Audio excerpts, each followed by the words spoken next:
Oh, there's a class of 2025 five-star shooting guard, and Carolina's his dream school? This kid needs to be a Tar Heel yesterday. You are Locked On Tar Heels, your daily podcast on the UNC Tar Heels, part of the Locked On Podcast Network, your team every day. Hey there, it's Friday, July 28th, 2023. Welcome into the Locked On Tar Heels podcast, the only daily North Carolina show out there. I'm your host, Isaac Schade, and I want to thank you so much for joining us. Really, it means so much that you tune in with us day in and day out. Although, if you're not an everydayer, if you're a newcomer or a visitor, welcome in. Why don't you come on in? The water is fine. Folks, want to let you know one thing right off the bat. I'm going to be gone on vacation next week to Mexico with my family. Just a little bit of a breather before we just hit it into high gear for the fall. However, I have already recorded for you all 5 episodes for next week, and it's going to be a fun week. Monday through Wednesday is a series of a top 10 countdown of what I thought were the most impactful moments in Carolina athletics from the 2022-23 season. And then Thursday, Coach Pat Kilby and I do another roster preview. This one will be Harrison Ingram. And then on Friday, Pat Kilby's on again with me. We're doing a summer pickup basketball, like dream draft and who you would pick. Make sure you tune in for all of that. It's going to be so much fun. Can't wait to see it. But all that to say also, if there's breaking news and I'm not covering it, that's why, and I'll catch it when I get back. We all got to unplug sometimes, and this is the week for me. Can't wait to be right back with you after that, though. All right, let's get right into today's show. I said it off the top, but the guy I'm talking about, his name is Isaiah Harwell. If you've been with the show for quite some time, you know that we actually talked about him when he received an offer from North Carolina back essentially 10 months ago, September 27th of last year. And so we talked about him then, but we really haven't talked about him since, just because there hasn't been much reason to. But currently is one of, if I've got it all right in my head, 7 scholarships that Coach Davis has offered in the class of 2025, which, by the way, are the rising juniors. For reference, for those of you who might not be aware of who Harwell is, or, you know, his kind of bio and any of that, he's 6'5", 190 shooting guard. Big time. You'll love to see that. Is at Wasatch Academy, or Wasatch, I don't know how to say it, WASATCH Academy, which is in Utah, and he's from Idaho, a neck of the woods that is not always familiar for the Tar Heels. Ranked extremely high at the 4 main recruiting sites. He's 7th at 247, 9 at Rivals, 11 at On3, and 12 at ESPN. So high level 5-star shooting guard. This summer, he played on the Adidas circuit, played up a grade, and helped lead his Utah prospects team to the 17 under championships. Also, he won a gold with USA Basketball's 16 and under team at the FIBA Americas Championship. So this dude is a winner, a player, a stud, an absolute dude. Now, earlier this week, he updated his recruiting, kind of where things are at right now, in an interview with On3's Jamie Shaw. And so let me just give you a couple of the highlights of that, and then I just want to make a couple observations about Isaiah Harwell. He doesn't have any official visits set up yet, although he says schools are in contact and he's building relationships with them. On the day that Shaw was watching him play and then talking to him, Carolina, along with Houston, Kansas, and Kentucky, were all in attendance. So just a few schools nobody's ever heard of. No, seriously, everyone's in on this guy because he's high level, great kid from everything I've learned.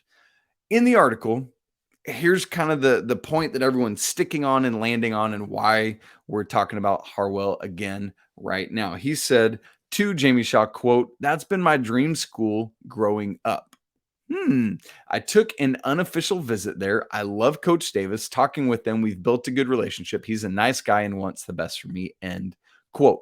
So again, no official visits yet, but if you didn't remember, he has been to North Carolina to visit campus, and he says it is a dream school for him as he was growing up. In terms of kind of what Harwell's been working on, kind of additions to his game right now, he said of himself, quote, "My pace has improved. The game is slowing down a lot for me now," end quote. I love to hear that, particularly, I mean, from any player, but particularly from a guard who, You want them to be, remember what Cole Anthony said about Elliot Cadeau when he first came to campus, that he was just going at warp speed and needed to learn how to use first gear and fifth gear and everything in between. That's some of what Harwell is referencing here, is his not only ability, but desire and willingness to play at different speeds and utilize that for his own good. But to hear him say the game is slowing down for me, that's something I'm always wanting to hear from an athlete. It's not being overwhelmed by the moment or what's going on, but you have done it enough where you're able to think on the fly in a healthy and good way. So I love to hear that from a young man. So I want to talk about this quote where he says, "That's my dream school." It's this thing where I feel like it's often thrown around. And to tell you the truth, a lot of times I just don't put much stock in it. I feel like it's a thing a lot of recruits or potential recruits say to make a fan base happy. And obviously you can't go around throwing it around to everyone, or people are going to call you out. Well, you just said that about UCLA. Why are you now saying that about Louisville, right? How are Louisville and UCLA both your dream school? That can't be a thing. So you got to be careful. And sometimes there is a story behind it of like why a young man or young woman, if it's Coach Banghart's team, really does truly have a story behind it that they love a school. For example, we talked yesterday's show about Nico Bundalo and how there was the story with his mom in Chicago and Michael Jordan connection and all that, making it where he just loved the Tar Heels from growing up watching Jordan and all those connections. So you hear that and it's like, yeah, I get that. But when somebody just says, hey, that's my dream school, and it's not backed up by anything, I'm often like, yeah, okay, cool, right? Like you just kind of shrug your shoulders. But to be fair, I haven't seen Isaiah Harwell say this about any other school, and has unofficially been to North Carolina. And so regardless of how much weight "it's my dream school" has, Coach Davis has to have some leg up on the competition because of that.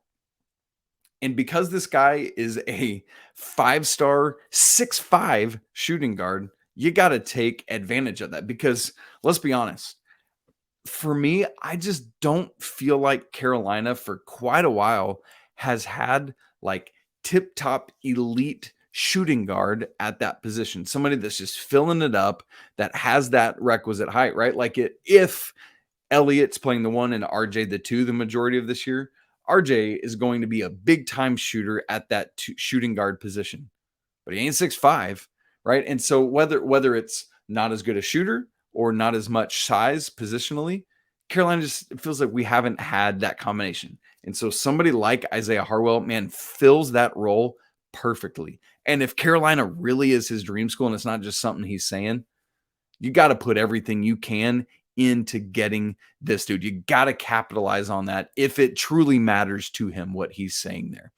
Also, kind of fun thing, I went back through and looked like fine-tooth comb, went through Carolina's all-time roster, and there, unless I'm just missing somebody, there is nobody from the state of Idaho or somebody even from Utah, even though it's not his home state. And so it would be cool and a unique thing there. And so I say, let's be all in on Isaiah Harwell. Go get him, make him part of the 2025 class for the Tar Heels. And obviously they're going to have to fight off all the other big time suitors as well. So it's not an easy thing. But again, if the Heels are his dream school, Hubert can't strike out on this recruiting game. As a reminder, Carolina has offered a couple of other guards in 2025. That's Darren Peterson, another 5-star high elite, like top 10 type player in the class. And he's from Ohio. And then also Caden Boozer, who is Cam Boozer's twin. Cam is the one that's like the consensus 1 or 2 right up there with Cooper Flagg. And then Caden is, a 4-star. He's a highly recruited young man in his own right, just not the level of his twin brother. So that's kind of the look at who all Carolina has offered in the backcourt as of right now in the class of 2025. So there you go. Back-to-back days, we're looking at guys who say they want to come be Tar Heels. And once again, that's who Hubert Davis wants. So hopefully that's who Hubert Davis will go get. Now, for the second day in a row, I'm working at defending Drake Maye against a competition that I just don't understand. I don't understand why Drake Maye gets any kind of not top tier anything. And that's happening again from my own fellow host here at the Locked On Network this time. So I'm going to have to defend the honor of our quarterback. And I'm going to do that in just a minute. But first, this episode of Locked On Tar Heels is brought to you by LinkedIn. These days, every new potential hire can feel like a high-stakes wager for your small business. You want to be 100% certain that you have access to the best qualified candidates available, and that's why you've got to check out LinkedIn Jobs, which helps you have access to the right people for your team faster and for free. And it's super easy to create a free job post, and then you just add the purple hashtag hiring frame to your profile to spread the word to everyone that you're hiring. And then you can use LinkedIn's simple tools like screening questions to make it easy to focus on the candidates with just the right skill set and experience, so you can quickly prioritize the candidates that you want to interview and then ultimately hire. Beyond that, let's be honest, the right team member can have a measurable and positive impact on your business. This is why small businesses rate LinkedIn Jobs #1 in delivering the quality hires against the leading competitors.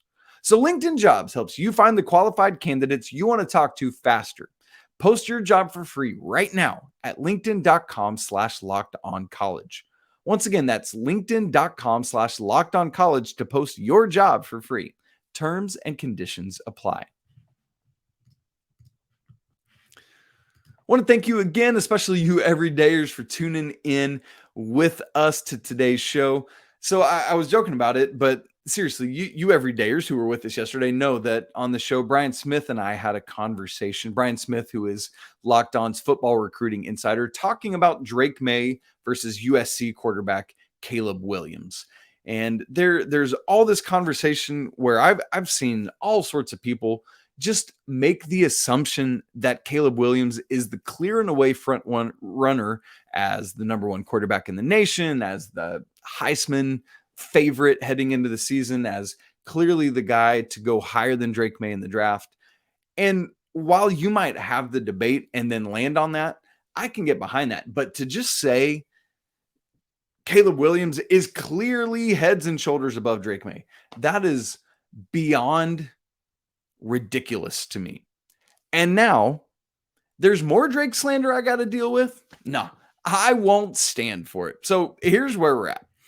Several weeks ago, I shared with you the first in kind of a compilation of some poll voting that my fellow ACC Locked On hosts and I did ahead of the football season. I think there were 9 total topics we voted on, and the majority of them are football related, but the one I shared is where each ACC program is at in basketball. Right now, Carolina came in 3rd behind Duke and Miami. And again, this was a snapshot in time as of right now. But this voting is the ACC top 5 projected starting quarterbacks that you're going to see. I'm actually going to put up the graphic of it right now. I've got the whole list of quarterbacks, but I don't even want to talk about it because all I can see is that the name Drake Maye is not beside #1. What name is? It's Jordan Travis from Florida State. And so that top 5, as voted on by my fellow Locked On ACC hosts, Jordan Travis from Florida State, #1 starting quarterback in the ACC. Drake Maye, #2. Clemson's Cade Klubnik, #3. Duke's Riley Leonard, #4. NC State's Brennan Armstrong, #5. And beyond that, what you can't see on screen if you're watching is the rest of the conference. But the next couple after that were Pitt's Phil Jurkovec, coming over from Boston College at #6. Boston College's new quarterback, Emmett Morehead, at 7. Tyler Van Dyke of Miami at 8. Garrett Schrader of Syracuse at 9, and on and on and on and on down the list. So here's some takeaways from this thing. Again, are you kidding me? How on earth is Drake Maye not #1 on any ACC power ranking of the top quarterbacks? It's just asinine to me. And so I just went looking all over the internet, what are other people saying? And so just found some other ranking the ACC quarterbacks for this year list. And the majority of them thankfully do say Drake, although I found a good number This is not the only list where I've seen Jordan Travis at the top. And hear me not slandering Jordan Travis at all. He's a great quarterback. I believe it's his 5th year at Florida State, and should continue to thrive under Mike Norvell. But if you're going to try to tell me that because of I don't even know what, that you're going to put him above Drake Maye, nah, I can't hear that noise at all. Maybe it's simply because Florida State is expected in the eyes of many to be a better team than North Carolina, and so follows that team's quarterback is your dude. But I understand that, but you've got to be able to separate who the best quarterback is from who you think the best team is. And we'll talk another day about where Carolina falls in the ACC power rankings ahead of the season. In fact, I talked about earlier, while I'm going to be gone on vacation next week, since we had ACC media days this week, I'm going to imagine that the all ACC voting and all that news will come out during next week. So we'll tackle that when I get back, but I'm really curious to see where all that falls. But even still, if you're going to say, well, Florida State's going to be the top team in the ACC, so I'm taking Jordan Travis, I still can't allow that to be Jordan Travis over Drake Maye. That doesn't make sense. Also, no. Perhaps you see this ranking because people have in mind the 4-game losing streak to end the season last year. And they're like, oh, well, Drake Maye lost it down the stretch and he doesn't have it, so we can't put him there. Okay, I hear that. But that doesn't mean you don't vote him as the number 1 quarterback in the conference this year. Now, I clearly am talking, you hear me being like, second place is the first loser. It's like that kind of language. Like, if you're not number 1, who cares where you fall beyond that? 2 to 14, it doesn't matter. And so maybe I'm not appreciating enough that my fellow conference hosts have Drake second. Like, that's great. Because how often in the history of North Carolina have they been seen to have a top 2 quarterback in the conference? So I should be at some level grateful for that. But still, to me, this is just egregious to not have Drake Maye number 1. And oh, by the way, remind me, who was the first team all ACC quarterback last year? It was Jordan Travis from Florida State, right? No, he was second team. Who was first team? Drake Maye. Give this man his flowers. He was number 1 last year. He's going to be number 1 again. So to my fellow ACC Locked On hosts, I say boo to all of you. And really excited to see how this plays out. Also, in this top 5, really interesting to see that 3 of the top 5 ACC quarterbacks, again, as voted on by my comrades here at Locked On, are 3 of the 4 ACC schools. You got Riley Leonard from Duke at number 4, and Brennan Armstrong, NC State, at 5. I would honestly make an argument that Leonard should be above Cade Klubnik, that Leonard should be 3 and Cade 4. I mean, just the only time, we saw Klubnik up close and personal, and it was a show. But that's all it is that one game. So, and I'm nitpicking there at 3 or 4. I think he's going to be great. So, anyway, yesterday on the show, I promised you a video from Brian Smith, our football recruiting insider here at Locked On, who had a chance to catch up recently with Jalen Thompson, who is a North Carolina defensive back commit from Orlando in the class of 2024. Brian has a personal relationship with him already, and so recorded about a minute-long video with Jae'lyn, checking in with him about why he chose North Carolina. Let's watch that right now. All right, Jae'lyn, you decided on UNC, the Tar Heels. Are you going to play any specific position for them, or are they going to move you around? They're going to move me around, but the original position that they recruited me for is free safety. Any particular reason that you like playing safety, or do you really care where you play? It doesn't matter where I play. I just like to be all around the field, go from sideline to sideline, and make as many plays as I can. UNC, what was the reason that you decided to pick that school? It was the best fit for me academically. They break everything down for you, and when I stepped on campus, it was like family, and they treated me so well, and it wasn't like any other schools that I've been to. So I felt like it was the best fit for me. What other schools were close in your recruitment? The other schools that were close and up there would be Pitt and UCF. All right. Thank you, sir. The first of 2 all-access episodes with UNC football aired yesterday on the ACC Network. Just a 30-minute thing. I want to break down and talk about some of the things we heard and saw on the show, and some things that I thought were neat or different, or some bold proclamations. We'll look at all of that in just a second. But first, I need to tell you that this episode of Locked On Tar Heels is also brought to you by eBay Motors. For a championship team, it's all about making sure that every player is just the right fit. It's the same thing when it comes to your vehicle. Every part has to fit perfectly. So the next time you need parts and accessories, let me encourage you to head on over to eBay Motors. With the eBay Guaranteed Fit, you can be sure that every part you need fits exactly right the first time around.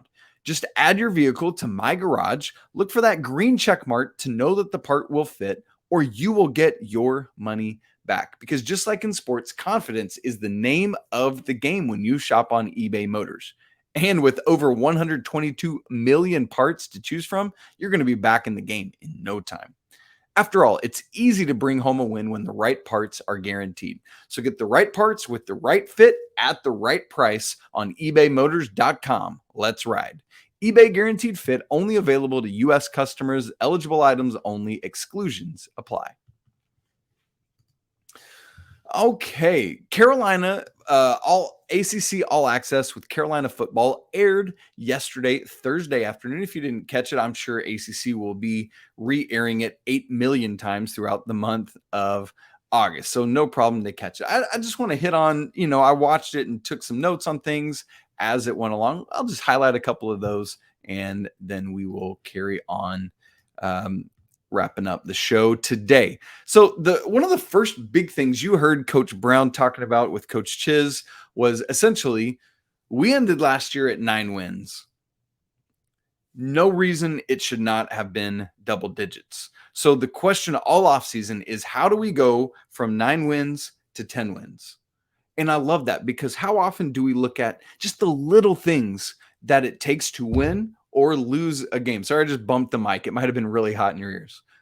And in Carolina's case, right, like that razor's edge was so thin. I mean, you just think about, like, how easy should it have been for Carolina, who had a 17-0 lead, I believe it was, on Georgia Tech, to win that game and get to that 10th win. And you still could have a 3-game losing streak to NC State, although you shouldn't have done that either, into Clemson and Oregon, but still have gotten to 10 wins. You wouldn't feel great because you had a 3-game losing streak to end and you lost NC State for back-to-back years, but still you got to 10 wins. So what Coach Brown has been asking all offseason is, what are the little minutia that we can do to go from good to great, to go from 9 to 10, whatever it may be.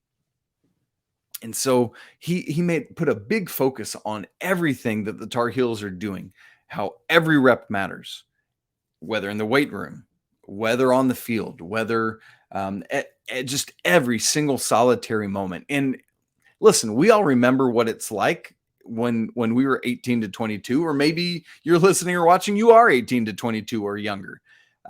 Here's the thing. For me, when I was that age, I don't think I fully appreciated all the detail I had to go into with everything I did in life for it to be the best version of itself, whether it was organization or creating systems or relationships or anything, or athletics. Like, how do you pick up? For me, I was a pitcher. How do I pick up another mile or two on my fastball? What are the little things I can do with hitting to get my bat in the strike zone path for a longer time so that I have a better shot at making solid contact with the ball? Any of that kind of stuff, or whatever it may be. What are those things to take us from good to great? I love that focus. And I mean, obviously they're talking a great game. The coaching staff is, the players, and cannot wait to see all that work hopefully come to fruition. Something else that I really loved, and I'm so grateful for with this coaching staff, is the big focus on preparation for life after football. You heard quite a bit about that on the episode. And early on, the guys the coaches talking about what we have to do to prepare these young men for whatever's going to happen when the lights go off, or whatever phrase you want to use there. And I'm just so great. Like it just smacks of Dean Smith to me, to not be just so focused on the athletic side of what we do, but to focus on how do we set you up and prepare you for a life that's not always going to include football. I mean, for some, they're going to go on and do great things football wise and play for a long time, whether if it's in the NFL or in Canada or wherever or whatever it is. But for the majority of these young men, that will not be true. And so I'm glad that the coaching staff is leading them down the right path for that. For example, I'd love to see Kamen Rucker and Elijah Green off doing different things. I'd love to see the guys, or Elijah and Kamen doing the ACC Unite tour, being in Washington, D.C. I love seeing the fellas down doing the trip with the business school. Man, just stuff like that is just good and healthy life experience. So I love that they're getting a bigger and broader worldview than just football. Yes, we want them to, and they are and do focus on football, but it's got to be so much more than that. Now, let's talk about defense, because the offense, yes, there are some question marks. What about the line? What about the transfer receivers? Who's going to pop from the running backs? All of that. Sure, great, whatever. If the defense can't pull it together, it just doesn't matter.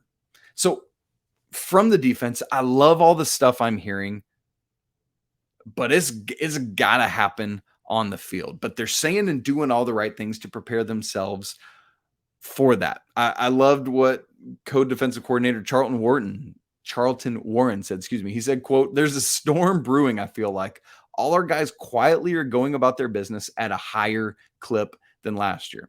Now, sometimes you just start to get to know what coaches are saying, who's going to exaggerate a little bit, who's going to blow it up more than it is. I have not known Charlton Warren to be that. Like, I feel like if it's not operating at a higher clip, he's going to call it out, and he's seen it and he knows. And so I feel like that's really good. Cedric Gray said, quote, "This team is just playing a lot cleaner football on defense," end quote. Year two under Chiz, everyone feels more comfortable. And so, I mean, you're hearing good things from the defense, and like hearing the coaching staff talk about Kamen Rucker and what he's going to do this year. I love that he's been a little bit of an underappreciated, under the radar guy, but is finally getting all that he's due. Because for me, Cedric Gray and then Power Eccles as part B are the motor that keep this thing going. And that's great because they're the linebacking core. But, you know, we've seen issues on the line in front of them and obviously in the secondary behind them. But while Cedric is the motor of this defense, I'd call it, man, I really, really think Kamen Rucker is going to be the heart of it this year, and the guy that his teammates don't want to let down. And I think with everything he's doing, he's going to be able to continue. Like we saw some film where they were just talking about Kamen Rucker diagnosing plays and how smart he is with that. And that, man, hopefully there's just a trickle down or trickle side effect that has. Coach Mack said, "I saw more depth on defense than we've had in the previous 4 years we've been here." So things are definitely moving in the right direction. But again, it's great to talk about it. It's great to do it in the offseason. It's great to do it in the spring, like the majority of this footage was. It's great to do it in camp this month, starting next week on August 2nd. That would be Wednesday, I believe. But it's a whole nother thing to do it when the lights come on, game week, South Carolina, college game day there, all that. Got to put it into action, and you got to do it. And so, man, that's kind of where we're at. But I'm so excited for the season. I'm cautiously optimistic.